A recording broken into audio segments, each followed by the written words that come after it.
Hello everyone, this is Abhay Pratap Singh, currently A second year MBBS student.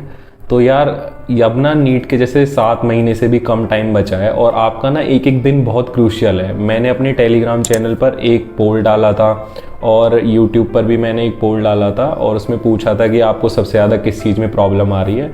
तो mostly जो बच्चों के पोल के अकॉर्डिंग जो आंसर्स आए थे वो था बैकलॉग और रिवीजन, जो सबसे ज़्यादा दिक्कत कर रही थी।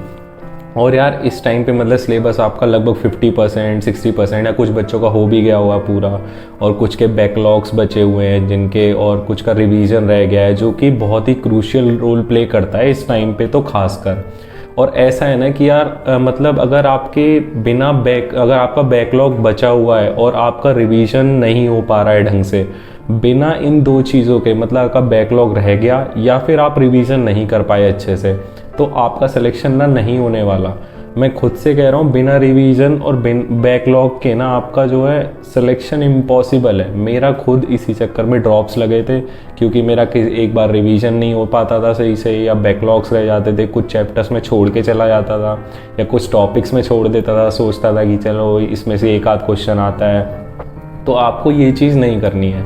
और जैसे कि आपने इसका थंबनेल देख ही लिया होगा, मैं आपको 3 ऐसी चीज़ें बताऊंगा दोनों के बारे में, बैकलॉग्स के बारे में भी और रिवीजन्स के बारे में भी। सिर्फ आपको उन 3 चीज़ों को अप्लाई करना है और इस बात की गारंटी मैं दे सकता हूँ कि आपका जो भी प्रॉब्लम आ रही है ना ये बैकलॉग और रिवीजन को लेके, ये इस वीडियो को देखने के बाद आपको कोई वीडियो देखने की ज़रूरत नहीं पड़ेगी। और ज़्यादा टाइम वेस्ट करना मत यार इधर उधर की वीडियोस देख के, क्योंकि आपका इस टाइम पे सबसे मेन फोकस होना चाहिए आपकी पढ़ाई। हाँ, अगर आपके जो डाउट्स हैं उनको क्लियर करने के लिए देख सकते हो, जैसे आपका बैकलॉग और रिवीजन को लेके था। तो यार सबसे पहले बात करते हैं हम बैकलॉग्स की। अब बैकलॉग को कवर करने के लिए ना आपको 3 पॉइंट्स मैं बताऊंगा, उन तीनों को ध्यान से सुनना और अप्लाई करना, आपकी बैकलॉग की टेंशन बिल्कुल ख़त्म हो जाएगी। तो सबसे पहला जो पॉइंट है वो है आइडेंटिफिकेशन। और यार ना आप एक काम करो, एक आप पेज ले लो या फिर एक कॉपी ले लो कोई भी रफ, और उसमें अच्छे से मतलब जैसे मैं बताऊं समझ के लिखते जाना। तो सबसे पहले आइडेंटिफिकेशन में आपको क्या करना है, आपने पूरे जो चैप्टर्स हैं ना जो आपके रह गए हैं या फिर जो भी टॉपिक्स हैं उनको एक पेज पे लिखो। फिजिक्स के अलग, केमिस्ट्री के अलग, बायोलॉजी के अलग, तीनों को लिखो। और मतलब जैसे जितने भी, चाहे वो टॉपिक्स हैं, चाहे वो चैप्टर्स हैं, चाहे कोई माइन्यूट से माइन्यूट टॉपिक भी है ना जो आपके सिलेबस में है, उसको छोड़ मत देना।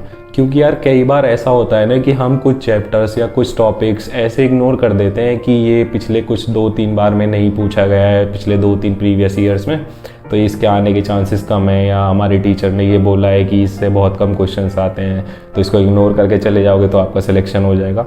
तो आप ये गलती बिल्कुल मत करना है, क्योंकि आजकल पता है क्या हो रहा है, अगर आप एक क्वेश्चन भी इधर उधर आपका मिस हुआ ना गलती से, तो ये समझ लो कि आपकी रैंक है ना 2-4 हज़ार में इधर उधर हो जाएगी, जिससे सिलेक्शन हाँ और ना दोनों में चला जाएगा। तो आपके सिलेक्शन एक एक नंबर पे यहाँ पे रुक जाता है। बहुत ज़्यादा मतलब आपको ध्यान देना है इन चीज़ों को कि कोई भी टॉपिक आपसे गलती से मिस ना हो जाए। तो आप पहले फिजिक्स के पूरे चैप्टर्स लिख लो, जो यार टॉपिक्स जो आपके रह गए हैं, केमिस्ट्री के लिख लो और बायोलॉजी के लिख लो। अब सेकेंड पॉइंट है इसका हमारा प्रायोरिटाइजेशन। अब प्रायोरिटाइजेशन से मतलब क्या है मेरा, कि आपने जो भी टॉपिक्स लिखे, मैंने बताया फिजिक्स, केमिस्ट्री और बायोलॉजी के, उनको क्या करो आप, उनको मतलब उनकी प्रायोरिटी के अकॉर्डिंग लिखते चले जाओ। जैसे आपने टॉपिक्स लिखे फिजिक्स के, पहले मान लो आपके 3-4 चैप्टर्स थे और कुछ चैप्टर्स के टॉपिक थे, वो आपने ऐसे ही लिख लिए शुरू से लास्ट तक। फिर उनमें देखो कि सबसे ज़्यादा इम्पॉर्टेंट टॉपिक या इम्पॉर्टेंट चैप्टर कौन सा है। सपोज फॉर एन एग्जाम्पल मैं देता हूँ आपको, जैसे फिजिक्स में रोटेशनल मोशन सबको पता है कि बहुत ज़्यादा वेटेज कवर करता है, हर साल क्वेश्चन आते ही आते हैं। तो सबसे पहले उस चैप्टर को ऊपर रख लो, या कोई भी ऐसा चैप्टर है या कोई भी ऐसा टॉपिक है बार बार नीट में आ रहा है और आपका वो छूट गया है बैकलॉग में, तो आप उसको उठाओ, उसको सबसे पहले रखो। उसके बाद जो उससे कम पूछा जा रहा है उसको रखो, या जो 2 इक्वल हैं तो भी उनको थोड़ा बहुत ऊपर नीचे आप कर सकते हो, वो चलता है। सेम आपको केमिस्ट्री में करना है, सेम आपको बायोलॉजी में करना है। मतलब आपको प्रायोरिटी सेट करनी है अकॉर्डिंग टू द वेटेज। ठीक है, आपने प्रायोरिटी सेट कर ली। अब आपके पास प्रॉपर एक फॉर्मेट हो गया कि हाँ मेरे ये बैकलॉग के चैप्टर्स रह गए और इस वे में मुझे करने, एक बेसिक आइडिया मिल गया। अब थर्ड पॉइंट आता है जो कि बहुत मेन है और जिसके बिना मतलब आपके बैकलॉग कवर होने बहुत मुश्किल है, या आपके मतलब मुश्किल क्या कह सकते हैं कि आप अगर कवर भी करोगे तो मतलब ब्लेंडर सा हो जाता है। तो थर्ड पॉइंट है एग्जीक्यूशन। एग्जीक्यूशन का मतलब है कि मतलब आप करोगे कैसे उनको, आपने लिख तो लिया, अब उसको एग्जीक्यूट कैसे करें, क्योंकि आपको अभी कुछ बच्चे हैं जिनकी मतलब सिलेबस नहीं हुआ है, उनको वीडियोस भी देखनी है जो अभी वो चल रहे हैं, या फिर उनको लेक्चर्स भी अटेंड करने, क्लासेस भी जाना है, तो कैसे आप उसको मतलब कवर अप करें। तो आपको देखो करना क्या है, बैकलॉग के लिए सबसे जो ईजीएस्ट वे होता है ना, जैसे मैं खुद यही करता था जब मेरे कुछ चैप्टर्स या कुछ चीज़ें रह जाती थी। आप पहले नॉर्मल अपनी क्लासेस जाओ या अपने लेक्चर्स देखो पूरे दिन, लास्ट का मुश्किल से 1 या 1.5 घंटा सोने से पहले, ठीक है, जस्ट सोने से पहले आप वो जो भी आपने लिखा है प्रायोरिटी वाइज में उसको, जैसे सपोज आपने पहला चैप्टर लिखा था रोटेशनल मोशन सपोज, तो उसको आप कवर करो, उसकी वीडियोस देखो, उसको 1 घंटा मतलब जितना हो सकता है। ऐसा नहीं है कि एक दिन में ही आपको रोटेशनल मोशन कवर करना है, या एक दिन में ही कोई केमिस्ट्री का सपोज केमिकल इक्विलिब्रियम रह गया था वो कवर करना है, ऐसा कुछ नहीं है। सिर्फ 1-1.5 घंटा दो और डेली दो।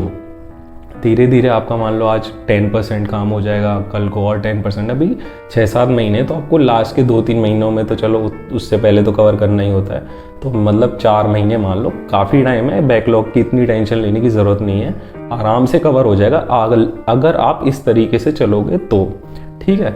तो आप अच्छे से लास्ट का सोने से 1-1.5 घंटे पहले अपना बैकलॉग वाले चैप्टर्स को दो, और जो जो हो जाए उस पर टिक लगाते चले जाओ, ताकि एक आपको कॉन्फिडेंस रहे कि अरे मैंने इतना कवर कर लिया, तो अब आगे के लिए आपको एक मोटिवेशन मिले जिससे, ठीक है।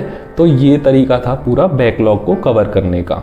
सिर्फ आप इसको ही अप्लाई करना, और कुछ ज़्यादा इधर उधर भागने की ज़रूरत नहीं है, ज़्यादा जल्दीबाजी करने की ज़रूरत नहीं है। कहीं आप जल्दबाजी में कि आज मैं 4 चैप्टर कर देता हूँ या 4-5 टॉपिक ख़त्म कर देता हूँ, मैक्स टू मैक्स 1.5 घंटा देना है बस, ठीक है, इससे ज़्यादा नहीं। और देखो यार, कुछ बच्चे ना परेशान हो रहे थे कि इनके मार्क्स नहीं बढ़ रहे हैं, जिन बच्चों को भी ये टेंशन हो रही है ना कि उनके मार्क्स कैसे इंक्रीज होंगे, तो यार वो आपके मार्क्स ना बैकलॉग और रिवीजन जैसे जैसे दोनों चीज़ें कवर होती चली जाएंगी, उसी से ही आपके मार्क्स धीरे धीरे बूस्ट हो जाएंगे।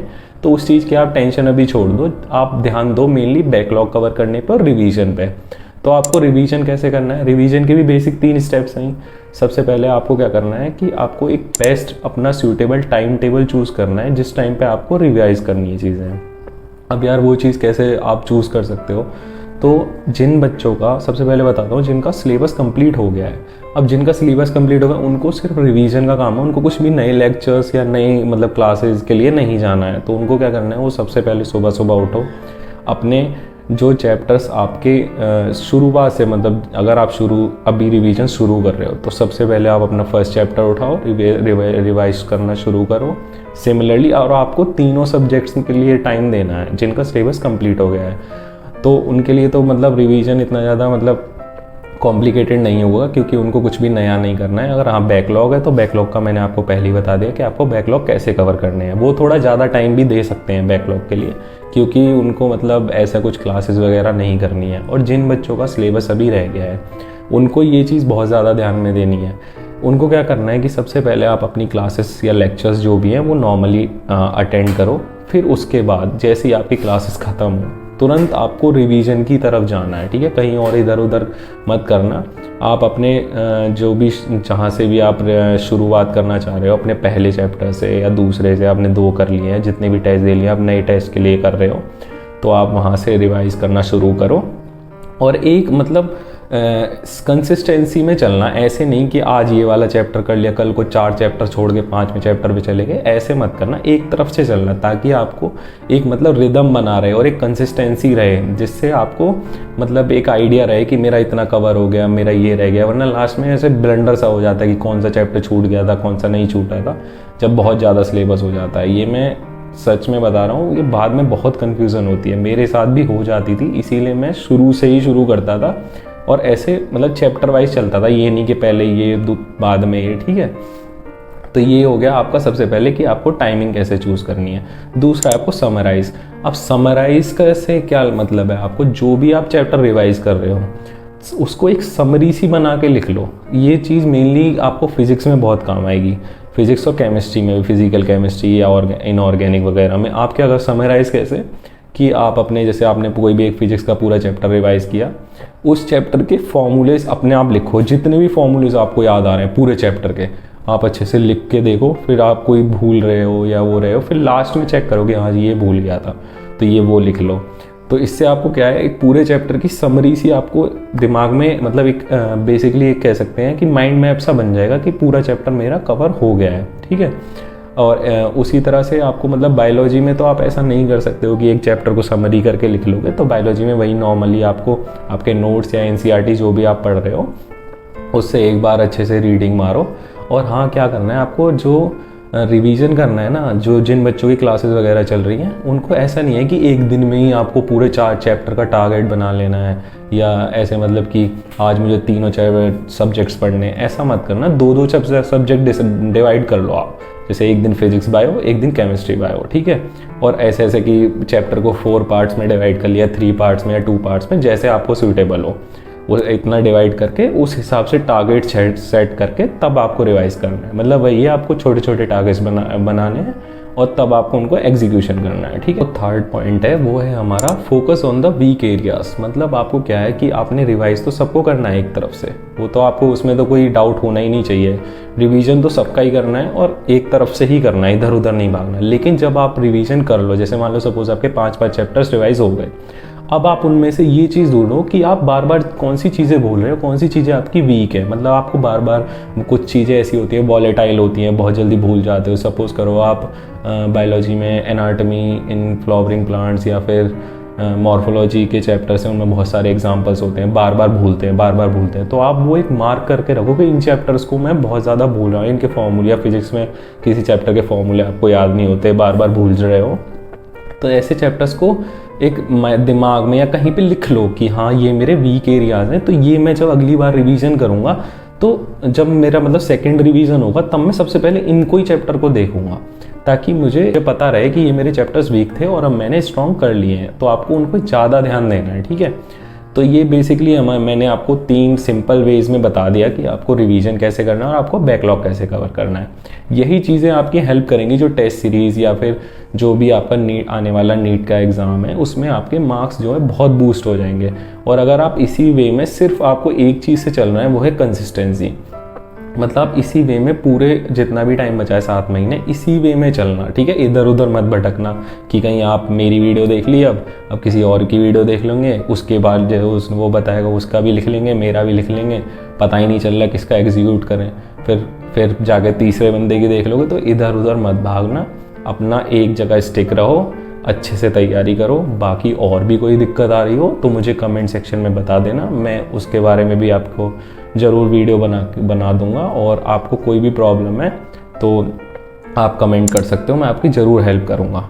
हाँ, और मैं टेलीग्राम चैनल की लिंक डाल दी, उस पर मैं अपडेट डालता रहता हूँ, तो आप जाके ज्वाइन कर लेना, ताकि एक आपको आइडिया रहे कि क्या मतलब चीज़ें होने वाली हैं, क्या क्या मतलब जो भी इम्पोर्टेंट चीज़ें हैं मैं आपको बताता रहता हूँ वहाँ पे। बाकी अपने तैयारी करते रहो। All the best, thank you.